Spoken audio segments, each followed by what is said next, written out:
Thank you so much, guys, for being here. Now, I'm going to start a training program that will be running every Tuesday. And the importance of this program is basically to help us understand the space we are in and to help us understand how we can build a successful business that will outlive us. I'm going to basically take us through the business model, and I hope we will be able to. I will not cover everything. Let me just say that plainly. I don't wish to rush into this program because if I rush, we can rush and cover the notes. But for me, it's not about covering the notes. It's about helping everybody understand the space we are in. So let's look at the first item, and that is understanding the business model. Now, we are in the space of network marketing. That one should not be lost on anyone, okay? But in the space of network marketing, there are various models of network marketing. And of course, allow me to just basically talk generally about the MLM industry, and then we figure out where do we fit in this space. And there are some characteristics of the MLM businesses as we know them, as they have existed up to this point in time. And one thing we know about MLM businesses is they are 100% centralized. And by that, I mean, there will always be a company that has its founders and owners, and they always come up with a product or a group of products or diverse products. And there is a name for each of these products, and there is a niche for this product. And by the way, the MLM industry has been misunderstood by so many people because, of course, there've been a lot of scams. I mean, we cannot overrule that. And then there's been also a lot of genuine companies that come up with genuine products, but because maybe the model is not right, or maybe because they didn't check the temperature of the market, the businesses tend to fizzle out, and a lot of people have been left feeling high and dry. But on the flip side, this has been one of the most successful industry. And the reason why MLM is the most successful industry, and there is so much information, genuine, clean information you can get about the performance of this industry, is because it basically tries to simplify the supply chain model.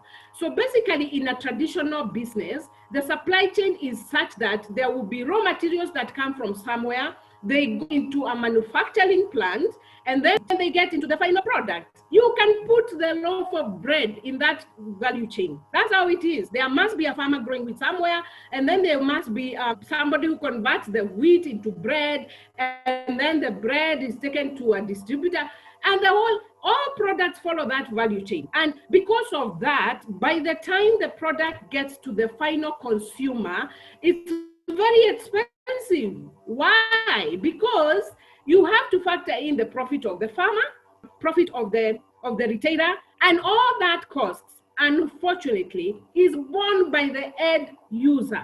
That is why your loaf of bread is very expensive. If you look at that bread, you can squash it into something very small. If you just press it, it's a very tiny thing. But imagine how much money you're spending for that. Now, the MLM industry basically attempts to address that problem by cutting all these middlemen in the middle, where once the product is produced by the manufacturer, it goes straight to the end user. And therefore you cut out the distributor. But you can imagine, I have not talked about the logistics from one level to the other. I'm not talking about the logistics from the farmer to the manufacturer, from the manufacturer to the distributor, and all that whole value chain. So when MLM cuts out a lot of those people, because the manufacturer is able to send the product straight up into the marketplace by using only one stop in the middle, and that is the salesperson or you who is involved in that business. And that is one of the greatest success stories. In a minute, we are going to look at some of the greatest successful companies in this space. But just to highlight the key characteristics, it's a centralized system. So as you can see, there's somebody who came up with the idea. They said, let's come up with this product, and this is how we want the product distributed to the marketplace. And the other key thing is the maximum income you can earn best if you work with the best of the best, and if you are the best of the best. And I'm going to give you a unique name in a minute of the best of the best. is you can only make 50% profit. I mean, you cannot make 100% profit. The company is not yours, the product is not yours, so there is no way you will ever make 100% profit. Remember, you are part of the distribution channel, so the maximum you can get is 50.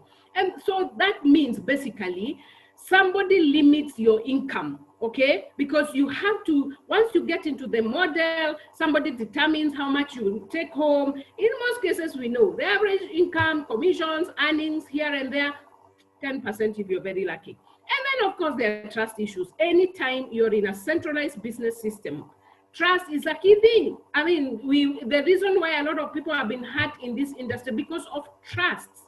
We will look at that in a minute. And then payment. How, when do you get your payment? You could be the best salesperson in the country. You don't, once you close a sale, you don't take your money on the spot. Why? Because the money goes to the company. The company then will say, oh, she referred 100 people this month. This is the revenue we generated because of those people who came in, because everybody comes, pays a subscription, the money goes to the company. And then they say, because Degwa was very successful and he brought in 100 people, this month we are going to pay him this month. And therefore he tells you, we pay you on the 5th or the 15th or whatever date they tell you. So you behave more like an employee, because you can't earn the money when you need it. You get the money when the company wants to pay you. However, like I've said, it is one of the most successful industries on the planet. What does that tell you? People believe in it. People are willing to die for it, and so should you, if that suits you. Then, of course, there's the gifting programs, which I will not overemphasize, but I know a few people here on this call could have participated in the gifting programs, or they are participating in the gifting programs. Actually, gifting programs are MLM board programs. They are called board programs, you know, where you create a gifting program, money moves from this person to the other, like that. So basically, again, this is 100% a decentralized system. I mean, 100% centralized system. Somebody came up with this idea. And then the admins are usually actually human beings. They are scaling issues. We know a lot of competition. And for me, the dream killer is actually their serious trust issues. And then, of course, when do you get your money?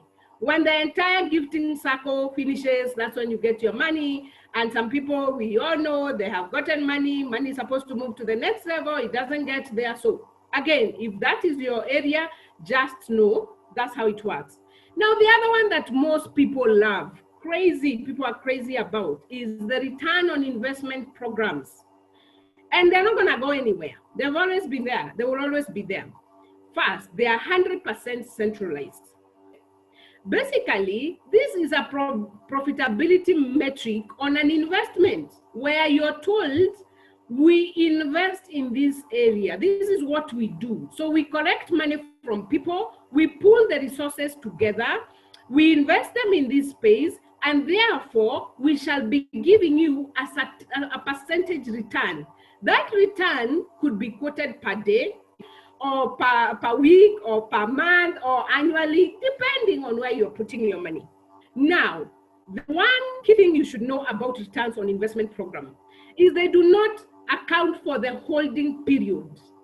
And that's a very critical issue, because if you put your money in a return on investment program, let's say they tell you that you'll be earning 10% a month or a year or whatever period. Let's say most of them, they'll most probably do a month or 6 months or something like that, the genuine ones.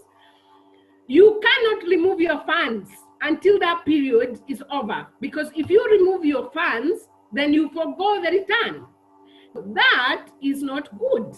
Why? Because there could be a better option. There could be another option for you where you could put in your money and you earn a better return, but your money is locked. So you don't want to lose this 9%. And now there's another 12% here, which you're thinking, oh, I should be in this one, but the money is locked up. So it doesn't account for the holding period, and that limits your income. So before you put your money in a return on investment program, there are some critical things you must carefully consider. First and foremost, who are you putting your money into? because a lot of these return on investment programs, and people lose money all the time. I mean, they collapse every day. We keep hearing the website has disappeared, but people still want to put their money there. Because one thing with the return on investment, you don't need to lift a finger. You have put your money there, your money should work for you, essentially.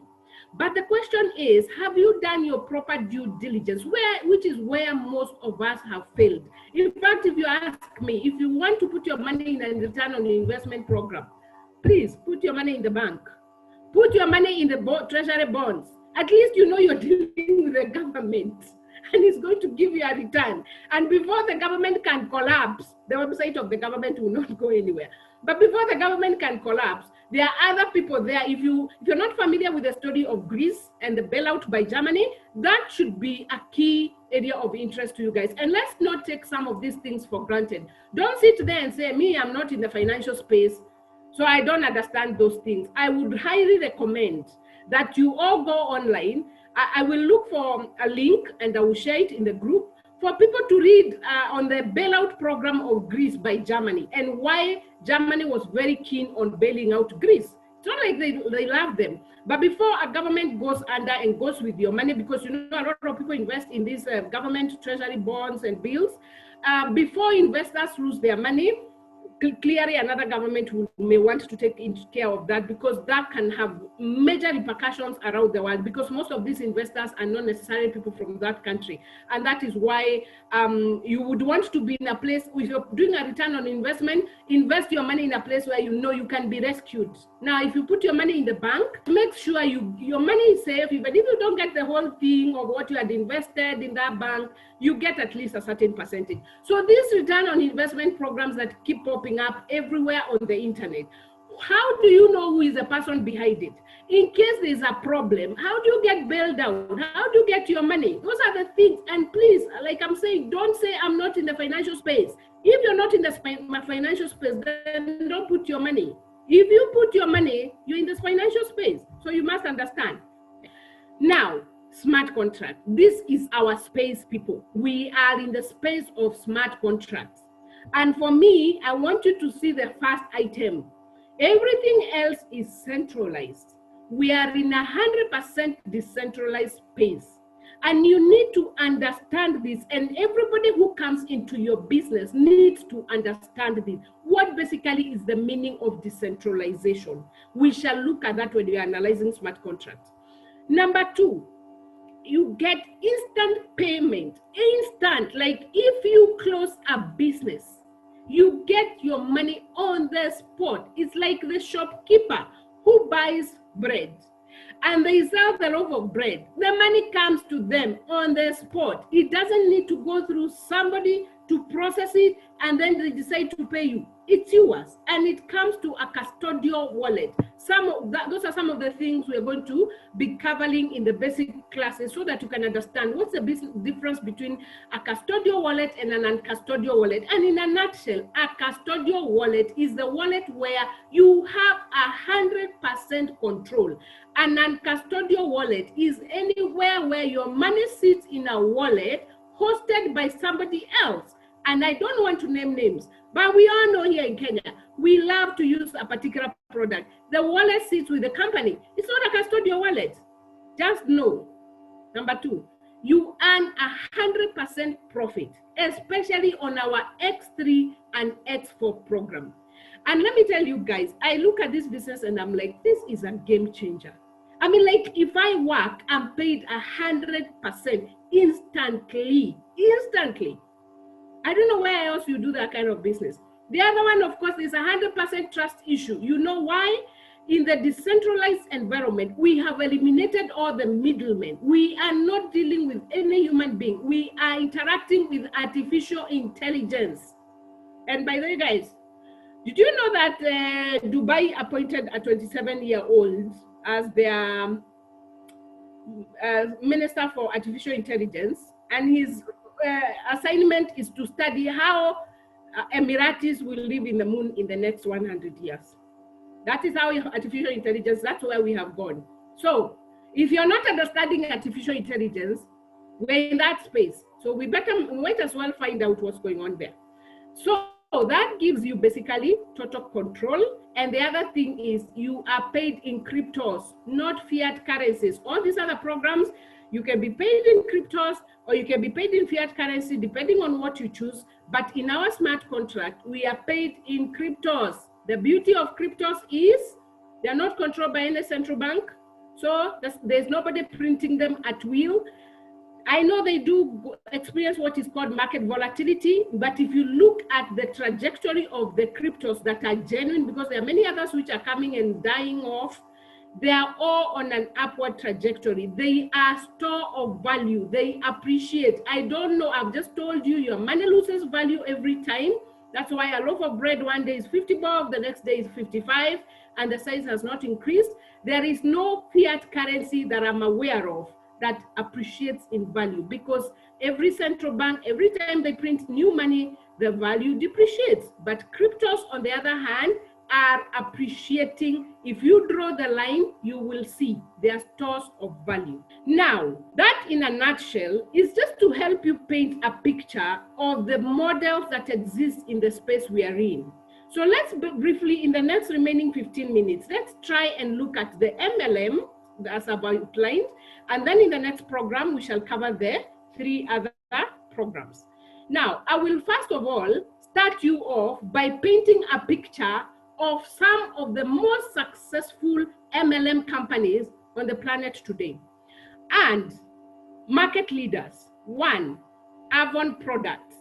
This company was formed in 1986, and it's in the space of beauty products, jewelry, and fashion garments.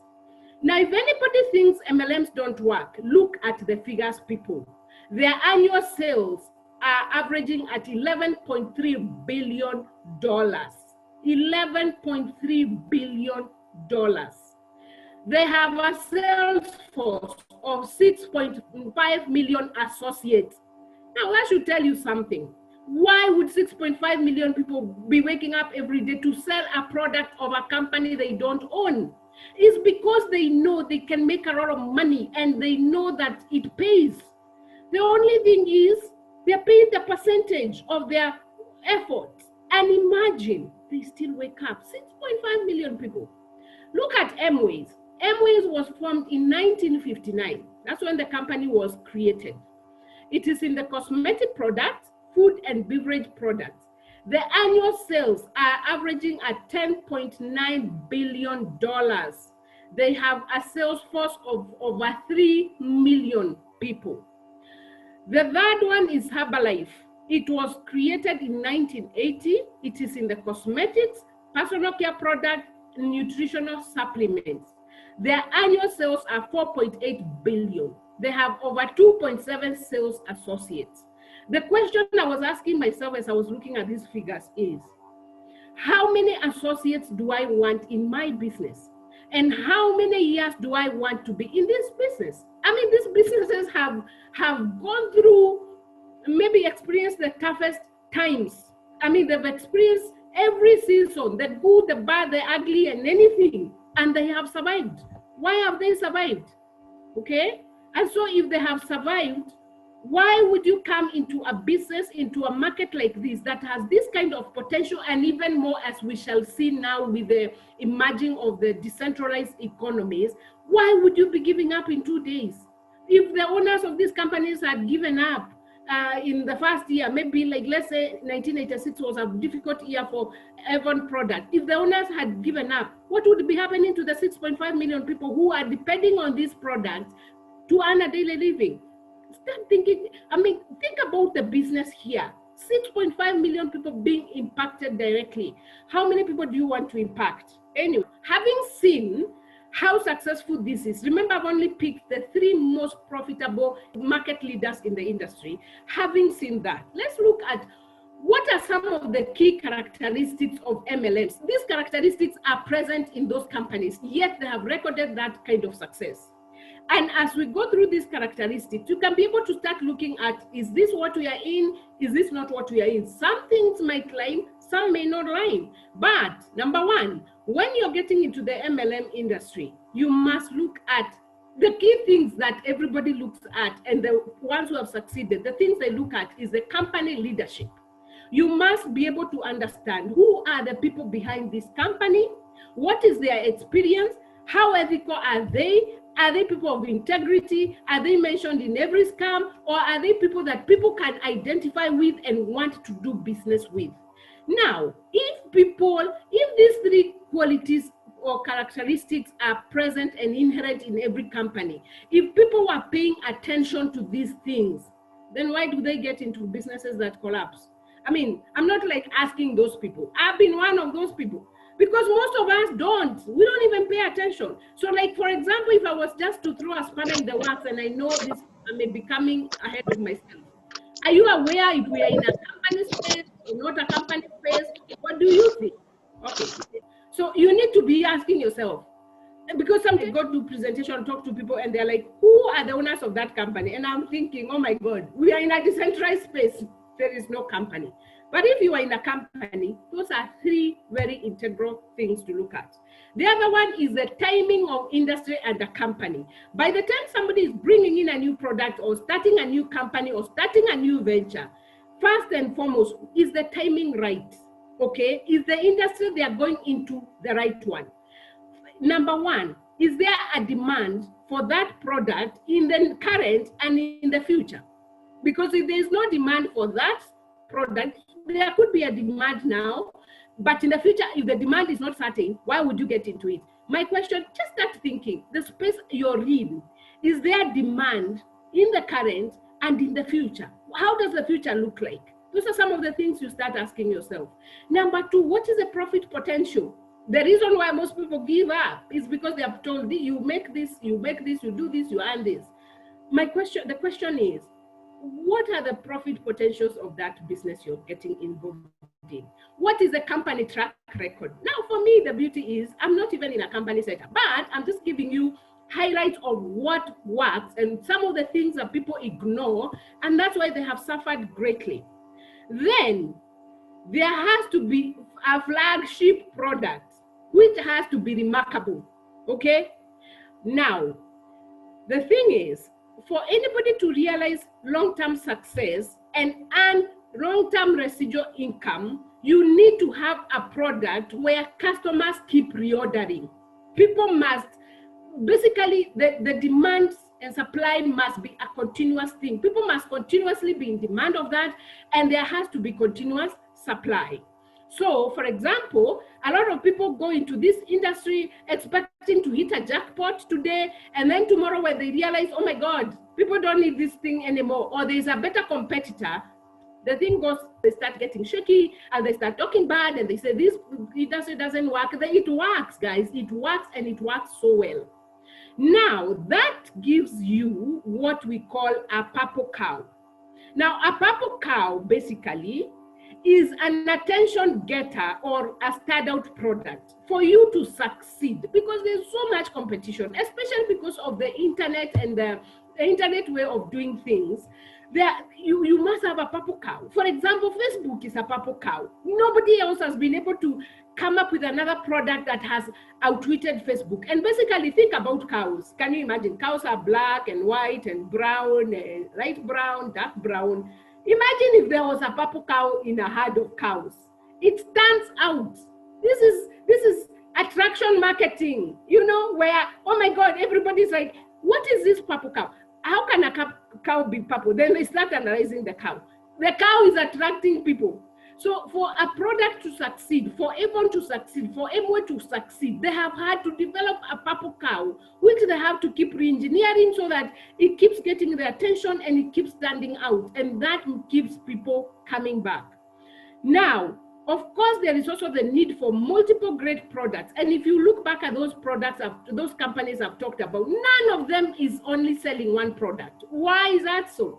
Because if you're only selling one product, tomorrow a better competitor will come. And you know how competition happens in this industry? Your best genius, the creator of the product, is poached by the other company. So they know every nitty-gritty of that product. So when they go to the next company, they will just now improve on your product and make theirs stand out. It becomes the brighter purple.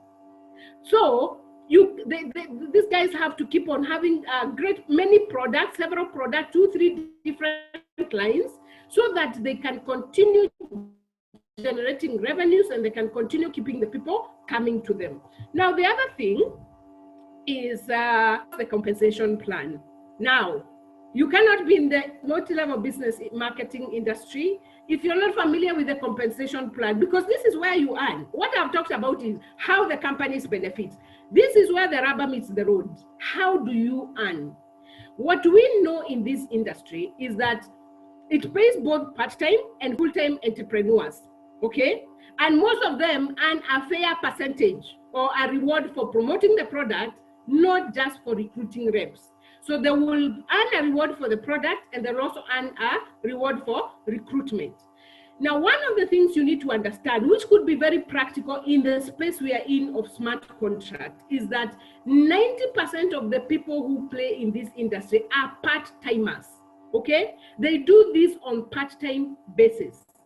Once you understand that, you need to tell yourself, and that's why you need to pay so much attention to the people you bring to your business.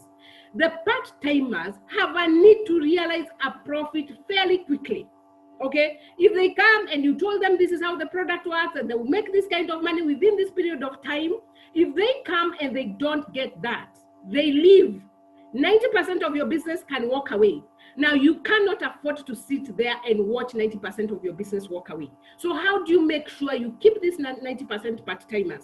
Help them understand the industry from the beginning. Give them clarity. Help them know what they are getting themselves into. And when they come in, you must support them. Because the minute the part-timers earn a decent profit or a profit quickly, everybody else earns in the business, and the business gains momentum and the business picks up, because whether you like it or not, 90% of the people in your business are going to be part-timers. Now, you also need to ask yourself, if you're in this space of MLM, does it pay on volume or levels? Because there are some business that pay on volume and pay on levels. I don't want to overemphasize that. We shall look at the smart contract in the next training programs, and we are going to look at how do people earn.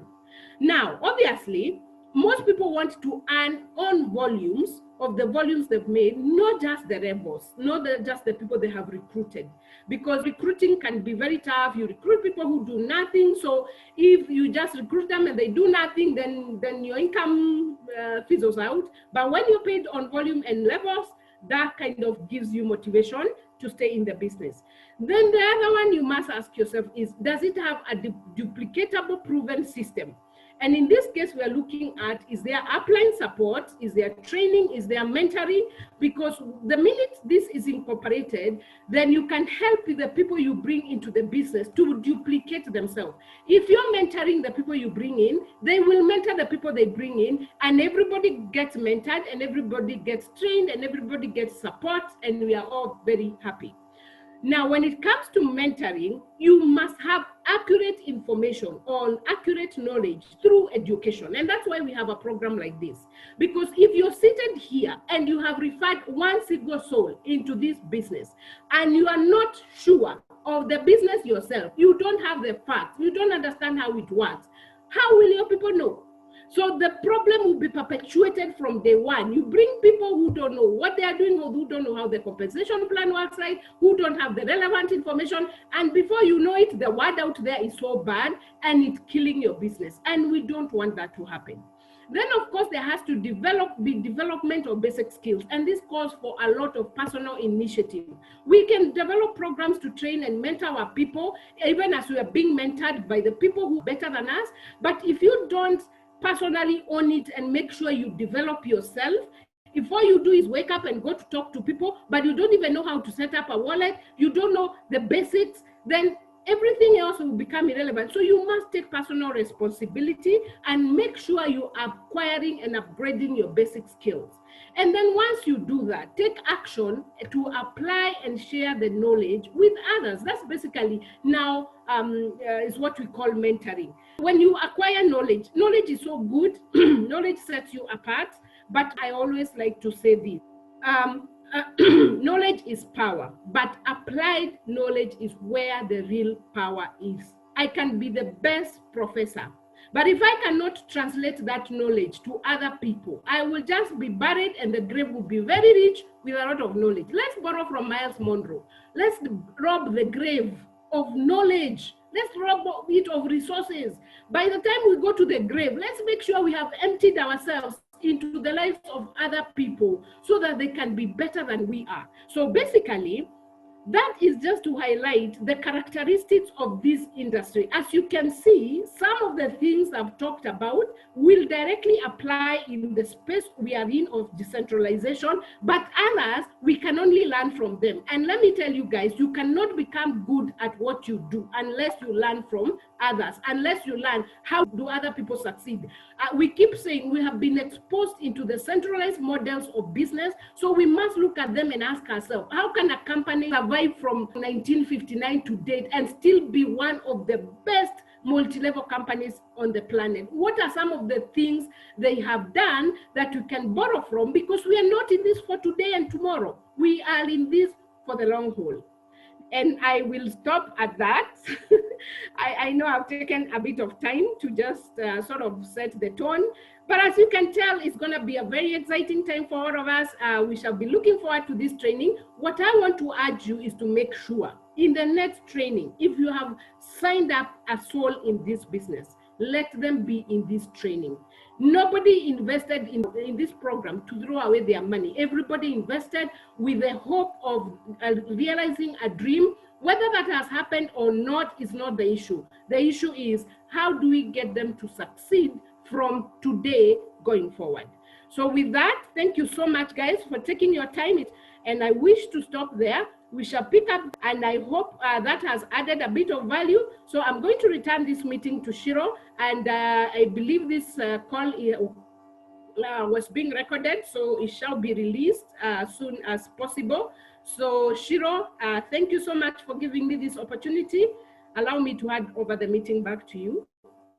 God bless you guys. Wow. Thank you very much, Nyambu. I mean, guys, let's throw in some fire emojis. I mean, if you've gotten any value from Nyambura, I mean, personally, for me, I've taken quite a bit of notes, and Nyambura, all I can say is thank you very much. So let's close this call with some fire emojis. Let's appreciate her for a job well done and for the knowledge that she has poured into us. And like she said, we'll have this meeting every Tuesday, 9 p.m. on the dot. So let's have our business partners jump onto the call. Guys, let us sharpen each other, and let's appreciate Nyambura as we say goodnight. Thank you very much. Keep very warm in this very cold Nairobi. And at least, thank you so much for being on the call. It's just been one of those very, very amazing calls. So asanteni sana, have a lovely, lovely, awesome night. And let's do this all over again next week. Good night, guys.